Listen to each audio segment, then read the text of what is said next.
Hey, this is Sky. Welcome to my YouTube channel. Go check out my website at skysworld.com for life coaching and mentoring. It's Sunday. I want to do my study group for warriors. Let's get into it. I don't think I have any new subscribers. In fact, I think I lost a few people. That's fine. Good riddance. We don't need you. Let's just get into it. Let's talk about sports. Men like sports. You ever wonder why men like sports? It's because of our mentality. Men like sports because we like scoring goals, we like celebrating wins, and we like going through adversity in order to achieve something. We do this with our lives. This is the course of a man's life. A man struggles every single day and achieves wins, that scores goals. Those wins and those goals may be making the dollar at your job, another couple bucks in your account. It may be just doing the right thing, having another day under your belt where you're a good father, a good husband, a good friend. But we go through this adversity in life, and that's why we like to watch sports. We like competition with others, without the murder, without the cutthroat, backstabbing bullshit that we go through in life. Sports is a fun way to have a kind of life or death, not literally, but this competitiveness against another person towards a goal. We do this continually through our lives. We're constantly competing against other people. You compete against other people for the woman that you have. You don't think that she has 10 other guys that want her? You compete for that job. There was 250 applications and they picked yours. You're competing for the manager's position. You may be competing for that spot at the red light. We're competing against men all the time. So this is why we like sports, and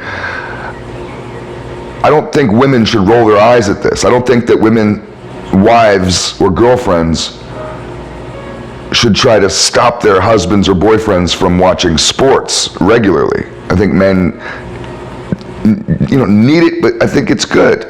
Sports are good. Let's talk a little bit more about games. There's game theory. Most people don't have a very big success rate when playing games. If you have a 30% success rate playing a game, you're a master of that game. It sounds weird. Think of it the other way. If you have a 70% failure rate with goal acquisition, with whatever you try in life, this game of life, everything you've tried, you fail 70% of the time. That sounds miserable. You're thinking, oh man, that sucks. 70%, oh, what a loser. Go back and think about your own life and your own failures, your own failure rate. My failure rate feels like more than 70%. I don't know about you guys. I have felt very often like the biggest failure. I could be the king of failure town. I mean, King Midas was the one where everything he touched turned to gold. I've felt in my life I'm the opposite of King Midas. I have the same sort of power, it's just the opposite. Where everything I touch turned to shit. You give me a perfectly good idea and I can ruin it. You give me a foolproof plan. Everybody's making millions off it. Not Sky, not I. I'll come in there and destroy it. That's what it's felt like. I know people around me might roll their eyes and say, Sky, it's not that bad. You're more successful than you think. Maybe I am, I don't know, but 70% failure rate is actually pretty good. The most successful people in the world have a higher than 70% failure rate. Richard Branson has failed at everything he's ever done in his life. You're thinking, well, he's a billionaire. Yeah, he failed at everything. He was never successful at anything he's ever done, except for one thing. The Virgin Records. Oh, he hit it big on that shit, man. What a good idea. You go read his autobiography. He says he tried all kinds of businesses. Every one of them failed, miserably. And he did everything. That motherfucker did everything and failed at everything he did. And then was like, fuck it. Maybe I'll just start that record store like I always wanted to start. And next thing you know, that fucking record store, Virgin Records, turned into a damn empire. And that's where he got the money to start his space program and all that kind of stuff and anything else he's doing. But what I'm trying to say is this guy has got like a 90% failure rate at life. Fails at almost everything he's ever done, except for one thing, and you idolize a life like that. You wish you were a billionaire. You think you gotta be some super big shot where you're just good at everything. You think that guys like Andrew Tate are like really good at everything. They're so lucky. You don't know what their failure rate is and how hard they try. A master has failed more times than the student has ever tried. Watch motherfuckers give up after 10 tries, 20 tries, 40 tries. I've failed 4,000 times or more. You give up after a few tries. Go on to the next one.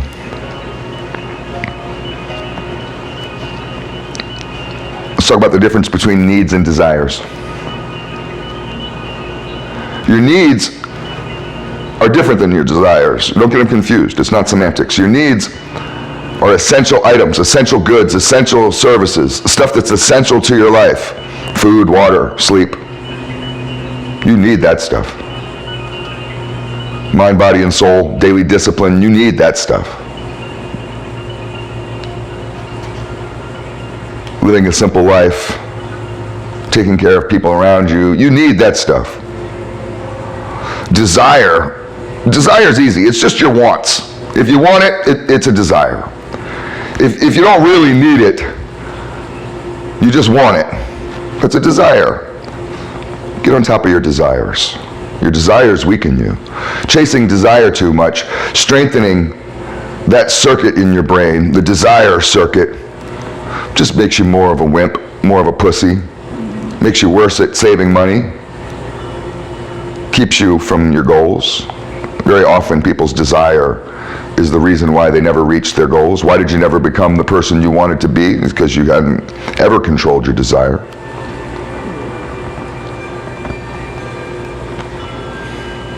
Let's go back to games one more time. Apparently I missed one of the notes on there. What's the point of playing a game? You know, your coach might tell you, if you ever played sports in school, it doesn't matter if you win or lose, it just matters if you play the game. So the winners of the game, sure, maybe they're the ones with the most points. I do believe in winners or losers. I'm not one of these equity people where we should think everybody ties in races. Let's have all football games be tie games. That's no fun. But ultimately, and this is what your father tells you when you're walking off the field, sad because your team didn't score the most points, you didn't get the trophy. He'll pat you on the head and say, did you have fun? Did you make friends and you enjoyed this experience? And you might say rather solemnly and still a little bit down and sulking because you lost the game, yeah, Dad, I had fun. I met good friends. My best friend is on the team.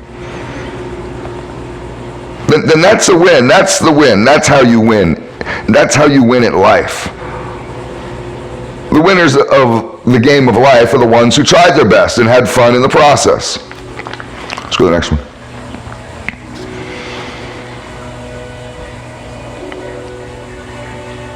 When I got sick of who I was, I changed.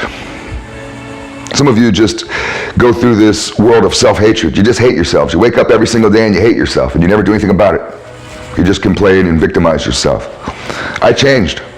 Some tolerate it. I couldn't tolerate it. I couldn't tolerate my own ugliness. Some people can tolerate the fact that they're awfully ugly. They look in the mirror and they can tolerate being ugly, not me. They can think about what kind of person they are and they can tolerate being an asshole. Some people describe themselves that way. Oh, I'm an asshole. I couldn't tolerate that shit. Some people can't tolerate it and they just go and kill themselves. That's too bad because they think that the state that they're in is permanent not realizing that everything is temporary. I wish that I could just tell every single person that I've known that's killed themselves. I've known 10 people that have committed suicide. 10 friends. I've had over 20 friends get murdered in the streets with pistols. 10 friends of mine have committed suicide. That's 30 people I know died young.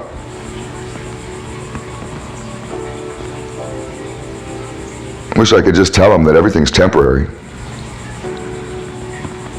You have to destroy the evil spirit within you, or it will haunt you forever, for all eternity.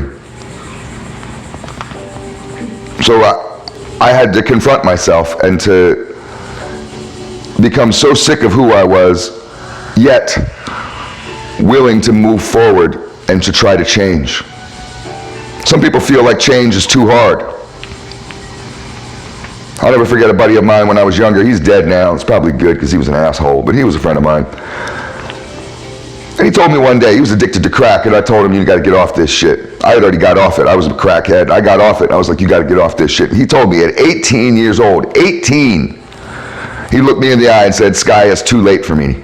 It's too late for me. 18-year-old little boy saying shit like that. You just want to slap him. Stand and fight, motherfucker. Ever wonder why martial arts schools give belts? Some people think that it's a scam, that the belts are meaningless. And I can see that there's an argument to be made for that. The belts are stupid. It's just a way to keep you going. But the belts have an important role. Let me tell you what it is. And this is also important with our own mental health. That's why I'm talking about this. You want to be able to track your progress. So with martial arts schools, if you have a student that comes in and you have some master of a teacher, the student that comes in off the street doesn't know how to fight, they're a white belt, they've never really thrown a punch before, they don't even really know how to hold their fist right. A lot of you don't even know how to hold a fist properly.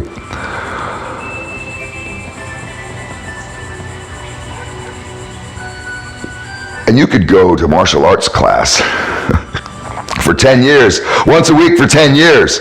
And every week for 10 years, that same teacher kicks your ass, slaps you down every time you approach him, slaps you down every week, slaps you down, teaches you the same bullshit, and then slaps you down. You never seem to get anywhere. How do you know if you're getting anywhere? You could go for 20 years, and your teacher could be such a master, you never outgrow them, you never get any better, and if you have no way to track your progress, to track what's going on in your lessons, you might just think, well, this session is the same. Every time I come here, I walk through that door, basically get my ass kicked, and then I walk out of here. I'm not learning a thing. And this is why a lot of people walk away from therapy. This is why a lot of people walk away from coaching. This is why a lot of people walk away from themselves and just give up and say, you know, I can't do anything. I can't help myself. It's too hard. I don't go anywhere. I tried. Because there's no real way to track your progress. You're not part of the belt system. The belt system tracks your progress. You go in every day to the martial arts school and get your ass kicked by the same guy, and one day, when you go in after a couple weeks, he bows to you and hands you a yellow belt. And you're like looking at it and you don't even know that you advanced, but you're like, fuck you. You go home and tell your friends, I'm a yellow belt now. Watch out, I'll kick your ass. And then after another couple weeks, you get whatever comes next, your green belt, and, you know, and so forth. So the belts are important, and you can track your own progress with your mental health, assuming that you're trying to actually do something towards your mental health, and you can track your triggers. So for example, with me, I realized one day that, wow, it's been a long time since I've been triggered. I used to be triggered all the time. Every day I would go through triggers, literally 7 days a week. I'd be triggered because of my PTSD, and I would have to figure out how to calm down. I'd be going crazy every day, fighting these battles every day. But with this mind, body, and soul program, daily discipline, lifestyle management, I realized one day, hey, I haven't been triggered in a week. Isn't that weird? I used to be triggered every day. It's been a whole week. It's been 7 days. I haven't been triggered. That's amazing. That's progress. Track your progress. Have a little celebration. Celebrate your wins. Hey, baby, let's go out to dinner tonight. She might be like, why? And you're like, hey, we're celebrating. I haven't been fucked up. I haven't had any kind of weird drama in my head. I haven't had a trigger fuck me up, ruin my life. In a whole 7 days, this is something worth celebrating. I am moving forward. It's like when you're at the gym and you finally realize, you're like, wait a minute, this is the same weight that I always do. This don't feel like nothing. So then you put the pin down a few notches and you're like, fuck yeah, look, I'm lifting big boy weight now. You're tracking your progress. And you can do this on a regular basis. Do an inventory. And just even write down the good things that are going on in your life. And write down how long it's been since you've been triggered, or how long it's been since something really bad has happened, since you've self-destructed, since you've been self-defeating. Track this stuff, and you'll notice I'm moving forward. Have a good Sunday.